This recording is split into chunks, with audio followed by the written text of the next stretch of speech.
In this video, I'm showing you what it means if your yellow septic alarm light is going off and how to fix it. What's going on, guys? Luke here with Luna Environmental. So what does the yellow alarm light on your aerobic septic system actually mean? Number one, do not panic because it's not a sewage overflow emergency or a potential septic backing up into your house situation. A yellow alarm light is an indication that something is wrong with your air compressor, and essentially it means the system is not registering enough air being pumped into the aerobic septic system. Now, that doesn't necessarily mean that the aerator or the air compressor is not pumping in that oxygen to your system, but it does mean that the system isn't registering it, hence the yellow light. Now, in our world, here are the most common causes of yellow lights. The first is just an aerator motor failure. This is when the motor fails and basically you need to replace it. And I want to play this little sound for you because you can hear what it sounds like when an aerator starts to go out because the bearings get loose.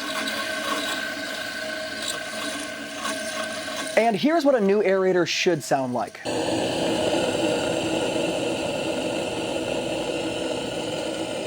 You can hear the difference in that first and second sound, where at first it sounds really choppy and it squeaks sometimes and you can hear things rattling in it. And then finally that new aerator sounds really smooth and it's sucking in air perfectly. The second most common cause for yellow lights is simply that a breaker was tripped and therefore the yellow light turns on. In fact, I'll let you watch this happen. With that same aerator, we let it spin and spin and spin. And what you're gonna see is that it runs, it sounds really bad. Then it trips the breaker and that yellow light turns on just like this.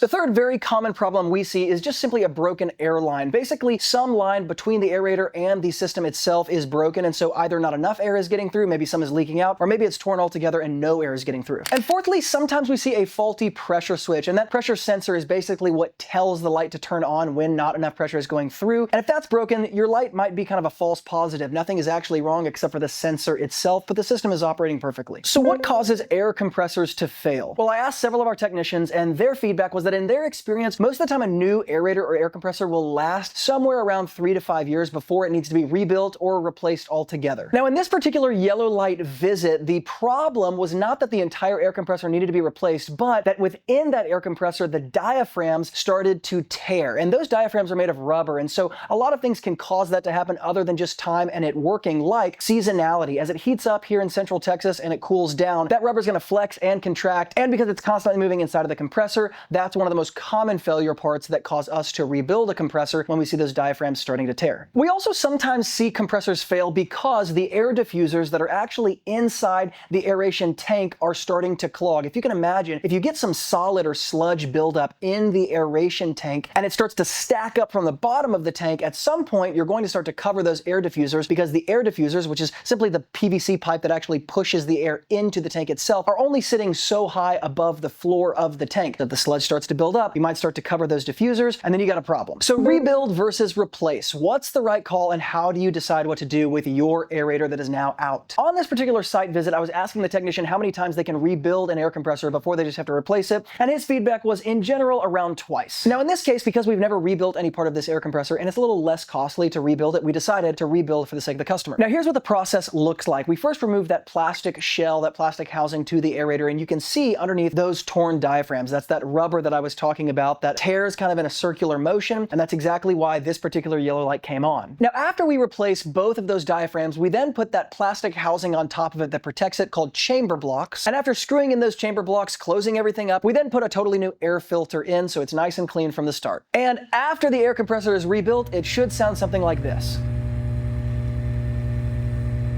Now, what happens if you ignore the yellow light and do not fix the compressor? Well, obviously, without a functional air compressor, there is no oxygen being pumped into the system. And so in some sense, you're turning an aerobic septic system into an anaerobic septic system, and it is not designed to be that, and it will fundamentally break down the entire thing. And because you're not pumping air in, you're letting untreated wastewater, untreated sewage basically pass through compartments they're not supposed to pass through. And so you can have tons of problems. Number one, you're going to get sludge buildup and solid buildup in the later stage tanks where you're only supposed to have liquid wastewater. In addition to that, you can start pumping out solids to the drain field, and that's probably the biggest nightmare here, because replacing a drain field once you've got a bunch of solids clogging up the pipes and basically causing the drain field to fail is one of the most costly repairs you can do on a septic system. In the same vein, you could burn out all those pumps because you've got solids kind of being forced into them. And on top of all of that, you can probably expect to start to smell some sewage gases and septic odors because number one, the oxygen does create this microbial environment where you've got aerobic bacteria breaking things down, but it also helps to dampen the smell as things actually get treated. And so if it's not being being treated, those sewage gases are going to rise. And if you have a sprinkler system, which is something we dealt with just last week, you're going to have that smelly odor being sprayed out all over the yard, smelling it everywhere. And ultimately, beyond all of that, if you do not have a functional air compressor, the entire inspection is going to fail. And in the state of Texas, you are required to fix the point of failure in your septic system within a certain time frame, depending on what county you live in, or you're going to run into legal ramifications. Now, if you learned something from this video, hit the share button and text this to a friend who you know is also on septic and is confused about that big black box underground because they just don't get it, because here at Luna Environmental, we want to make septic simple. And if you got value here, then you will also get value from the video on screen where I show you exactly what it means if your red light alarm goes off.